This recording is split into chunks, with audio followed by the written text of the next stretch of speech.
One of the most attractive features as a man that you can have to attract a woman is your mind and your mindset.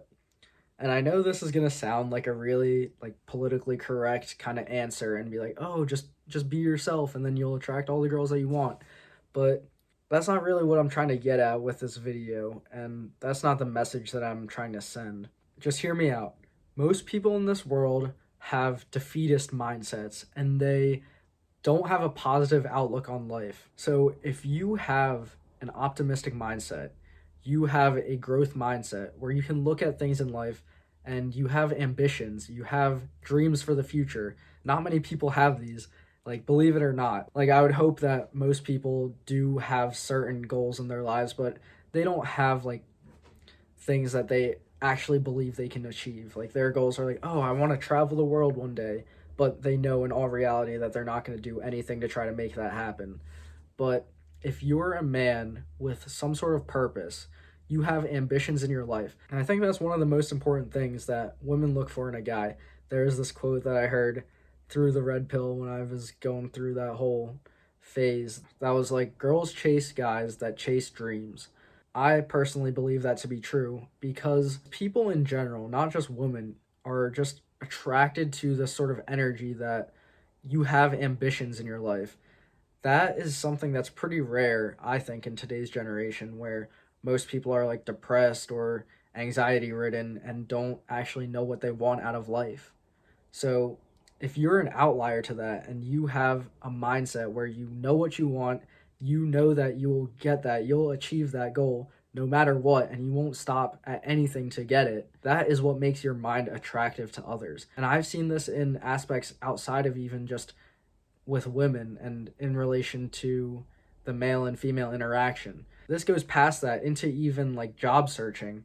And I've experienced this multiple times where I know the hardest part in job searching is just getting the interview, because once you sit down with a recruiter and you can talk to them face to face or even screen to screen if it's still on Zoom, that is the time that you get to showcase your personality, and it makes it a lot easier to make a connection with somebody rather than through a piece of paper that you send in, such as your resume or a cover letter. But honestly, through interviews, even through a screen on Zoom, these people, the recruiters that you talk to, they can sense literally their job is to sit down with kids like you and I or adults who are interviewing for a position at this whatever company they work for. And so through the hundreds and hundreds and thousands of people that they've sat down with face to face, they have a baseline understanding of how people act during interviews. Obviously, I'm sure most people get nervous during their interviews, but if you go into it with confidence and you just kind of treat it like a conversation, that's how I kind of look at all my interviews. I don't try to put them on a pedestal and be like, "Oh, please let me work for your company. I'd do anything to work here." It's more like, I want to know if this is right for me, and then you guys get a feel of if I would fit well within your company. And most of the times it's the case that I would fit in with their company because of the fact that I have ambitions and I have goals, and recruiters, and just so then this goes to girls as well, they can tell when a man or a candidate has these types of ambitions and has drive within their life. That's why in a lot of job descriptions, companies will say they want somebody who is like a self-starter and is motivated to do work, because those types of people will actually get stuff done. Rather, they don't put in their job description, "We want someone who's lazy, we want someone who sits on their ass all day." That's not the types of people who they want. And same thing goes for girls. So when you're talking to girls, it's low-key like an interview as well, but in the sense that you're not interviewing for her position.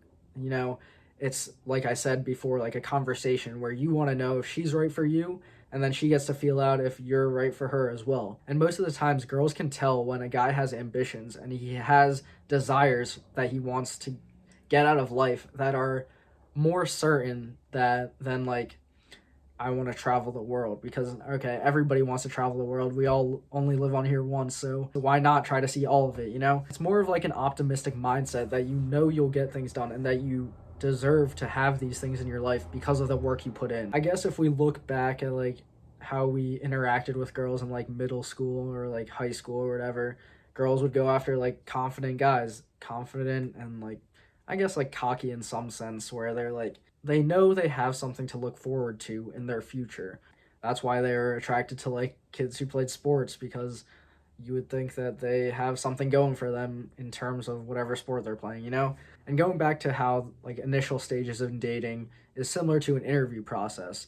People can sense potential in you. If you are able to speak confidently and optimistically towards the future, then sometimes it can make up for a lack of results in your past. Because, like I said, people sense the potential in you, and there's something different about a positive growth mindset that it's not in everybody. You have to really work for it. You have to train your mind, and you have to unlearn the social conditioning that is done throughout like social media and whatever in our society that leads us to naturally believe that things will go wrong or the worst thing is going to happen, rather than thinking maybe the best thing could happen. So if you just lead with that kind of perspective, and I'm not saying to exactly fake it till you make it, while that can work in the initial stages when you actually haven't done much of the self development yet, but if you know what you're worth, that's a big part of it.